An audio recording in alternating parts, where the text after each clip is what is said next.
This guy has been inspected and approved by Luminous. Hey guys, this is Sunsfan and welcome to the official Dota Cinema Guide to Lycan. If you aren't familiar with this hero, you may want to watch the introduction we did for him at the corresponding link. Lycanthrope, otherwise known as Lycan, is a strength-pushing hero who has the ability to carry as well. You'll typically find him in the jungle, but can certainly hold his own as a side lane solo. Skill build. Skilling Lycan is actually pretty straightforward. You want to max your wolves at first opportunity. By the time they're level 4, you can easily take down tier 1 towers by yourself, or just use them to scout because of their invisibility. Next, you'll want to max out Feral Impulse, as it will increase the power of your wolves. As far as your ultimate Shapeshift goes, get it at the standard 6, 11, and 16, and then level Howl last. Like I said, pretty straightforward. Item build. For starting items, we're going to assume you're jungling.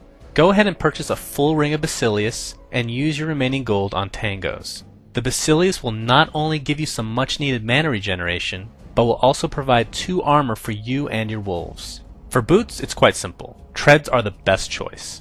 They'll give you a nice combination of stats and attack speed. Phase boots will allow you to unit walk but aren't picked up because Shapeshift will not only give you max speed, but will actually lower the collision size of your model, therefore nullifying the item to some degree.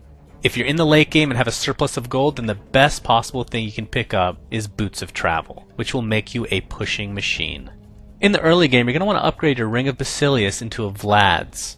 The lifesteal and damage aura will allow you and your wolves to be in the jungle indefinitely. Another great item you can think about getting in the early stages is a Medallion of Courage. This not only provides mana regeneration, but will also allow you to take down an enemy hero or even Roshan quite quickly. For mid-game, a BKB is almost always the correct choice.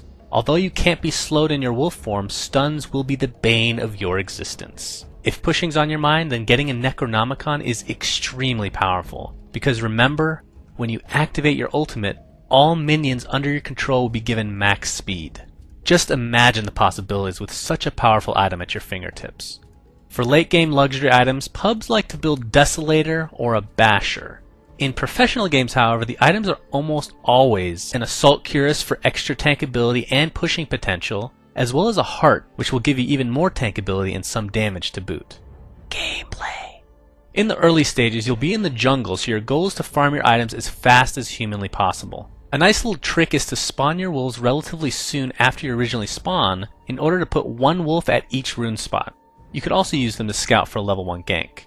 If the other team is poised to take one of the runes, just deny them with your wolf. But after the rune is gone, be sure to spawn your wolves again while still in the fountain, so you can regain your mana and you and your wolves can be ready for the neutrals to spawn at the 30-second mark. As a jungler, it's your duty to communicate with the lanes adjacent to you. If they need somebody to pull, then try to oblige. A good time to gank, other than when your teammates are crying for help, is when you hit level 6. You really need to take advantage of having max speed at level 6, because most heroes will only have regular boots at that point, at most. Once you're able to purchase your treads and Vlads, you have the capability to take down Roshan by yourself. If you're afraid of the enemy being privy to this, then just purchase a Smoke of Deceit in order to sneak your way in there. But generally speaking, your real objective in the game is to push the crap out of the enemy team.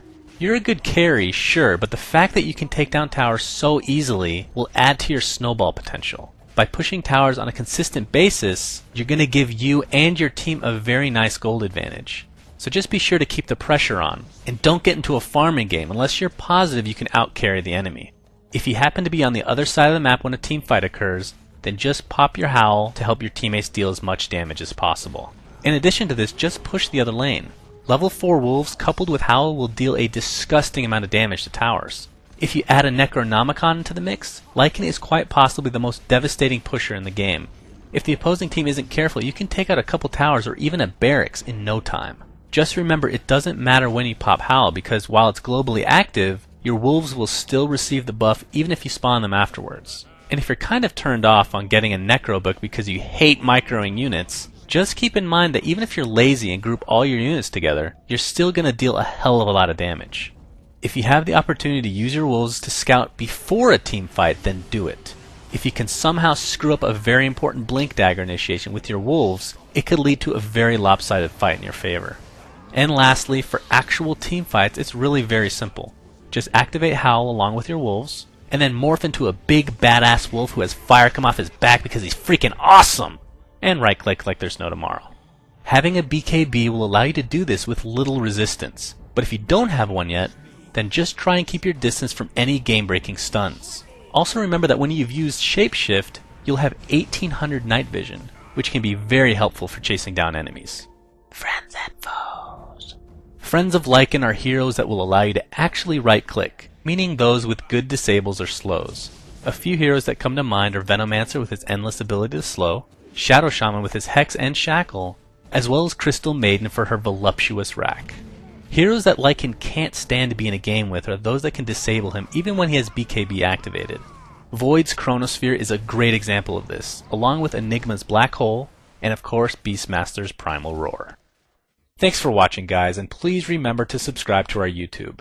Also, a special shout out goes to Flawless and Luminous for their help in writing this guide. You can check them out at their respective YouTube channels, which are linked in the video description.